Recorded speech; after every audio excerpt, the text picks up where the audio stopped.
परी की जादुई ड्रेस। एक बार की बात है, एक छोटे से गांव में एक प्यारी सी लड़की रहती थी जिसका नाम मीरा था। मीरा का सपना था कि वह एक दिन परी बनकर आसमान में उड़ सके। वह अक्सर अपने दोस्तों के साथ खेलते समय परी के बारे में बातें करती और उनकी जादुई दुनिया की कल्पना करती। एक दिन जब मीरा अपने गांव के पास के जंगल में खेल रही थी, उसने एक चमकदार चीज देखी। उसकी जिज्ञासा ने उसे उस ओर खींच लिया।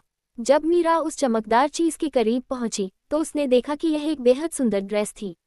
ड्रेस पर चमकदार रत्न जड़े हुए थे और वह सूरज की रोशनी में चकाचौंध कर रही थी।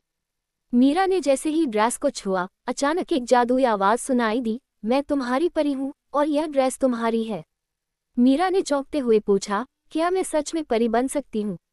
जादुई आवाज ने कहा, हाँ, लेकिन इसके लिए तुम्हें अपनी निस्वार्थता और सच्चाई से भरा दिल दिखाना होगा।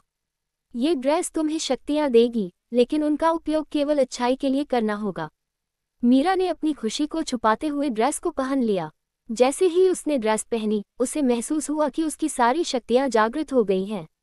वह उड़ने लगी और उसकी आंखों में चमक थी।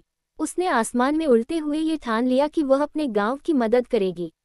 गांव में कुछ समय से एक समस्या थी। पास के जंगल में एक बड़ा भेड़िया आ गया था जो गांव के जानवरों को परेशान कर रहा था। गांव वाले डर गए थे और किसी भी प्रकार से भेड़िए का सामना नहीं कर पा रहे थे।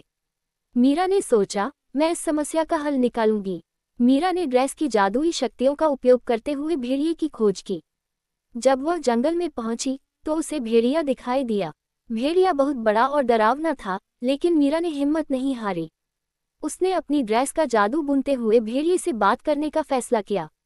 भेड़िया, तुम क्यों हमारे गांव में आकर लोगों को परेशान कर रहे हो? मीरा ने साहस से कहा। भेड़िया ने गहरा सांस लिया और कहा, मुझे भूख लगी है और जंगल में खाने के लिए कुछ नहीं बचा। मैं मजबूर हूँ। मीरा ने उसे सहानुभूति से देखा और कहा, मैं तुम्हें कुछ खाने के लिए मदद कर सकती हूँ, लेकिन तुम वादा करो कि तुम गांव के जानवरों को छोड़ दोगे। भेड़िए ने थोड़ी देर सोचने के बाद कहा, ठीक है, मैं तुम्हारे वादे पर भरोसा करता हूँ। मीरा ने भेड़िए को जंगल में कुछ फल और जंगली खाने के स्थान दिखाए। धीरे धीरे भेड़िया गांव से दूर चला गया और वहां की शांति लौट आई। गांव वालों ने मीरा की बहादुरी और समझदारी की सराहना की। वापस लौटते समय मीरा ने ड्रेस को देखकर सोचा कि उसकी जादुई ड्रेस का असली महत्व केवल उसकी शक्तियों में नहीं, बल्कि उसकी निस्वार्थता और दयालुता में है।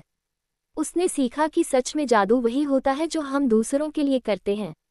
समय बीतने के साथ मीरा ने अपने गांव के लोगों के लिए कई जादुई काम किए।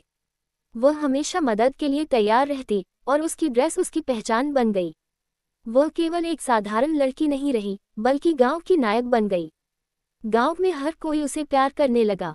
बच्चे उसे जादुई परी कहने लगे और बड़े लोग उसकी तारीफ करने लगे।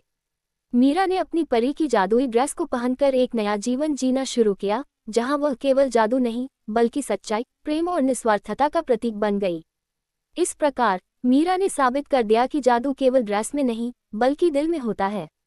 उसकी कहानी ने गांव के बच्चों को सिखाया कि यदि हम दयालुता और निस्वार्थता से भरे रहें, तो हम भी अपनी जिंदगी में जादू ला सकते हैं। इस जादुई ड्रेस के साथ मीरा की यात्रा आगे बढ़ती रही और उसने हमेशा ये याद रखा कि असली जादू वह है जो हम अपने अच्छे कार्यों के माध्यम से दुनिया में फैलाते हैं।